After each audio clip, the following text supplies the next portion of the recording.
Welcome to Everything You Need to Know in 3 minutes, the Majority X segment, where I take a topic, sometimes from politics, sometimes from policy, sometimes from culture, break it down for you, give you everything you need to know in 3. On this edition of Everything You Need to Know in 3, how do you beat Donald Trump? 3 minutes starts now. Beating Donald Trump is the rage right now. Liberals are terrified. Moderates are unbelievably concerned. Even some Republicans can actually not conceive of this clown fascist buffoon getting elected president. Now, that's fine. And I understand why everybody hates Donald Trump, or a lot of people hate Donald Trump.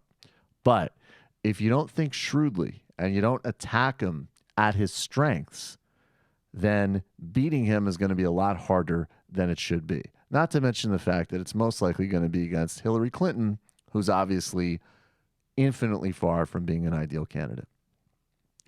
Here's how you don't attack Donald Trump. You don't attack him as dangerous Donald. You don't play to his actual self-perception of himself as a maverick, as a wild card, as a tough, unpredictable candidate. You don't do any of that. And so far, the Clinton campaign has played on that far too much. Here's what you do. You say, look, first of all of his success is a complete mirage and bullshit. He's a trust fund baby.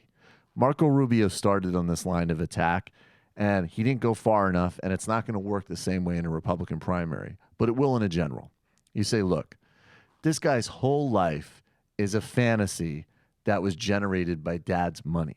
So he can talk all the tough talk he wants. He can talk a whole bunch of shit and do a whole bunch of posturing. Fundamentally, he's a trust fund baby who's failed consistently in business.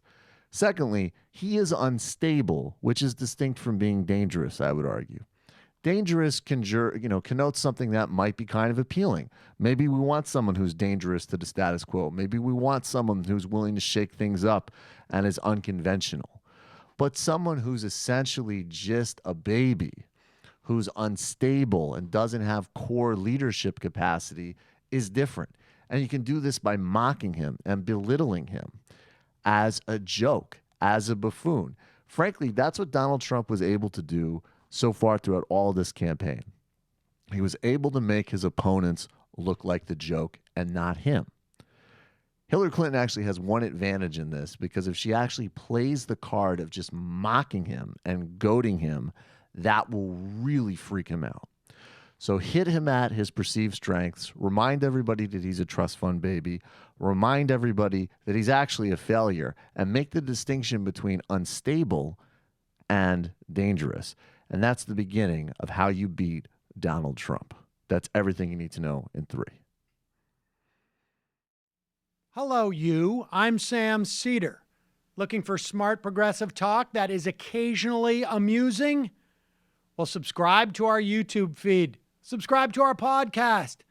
Like us on Facebook. And just generally enjoy us.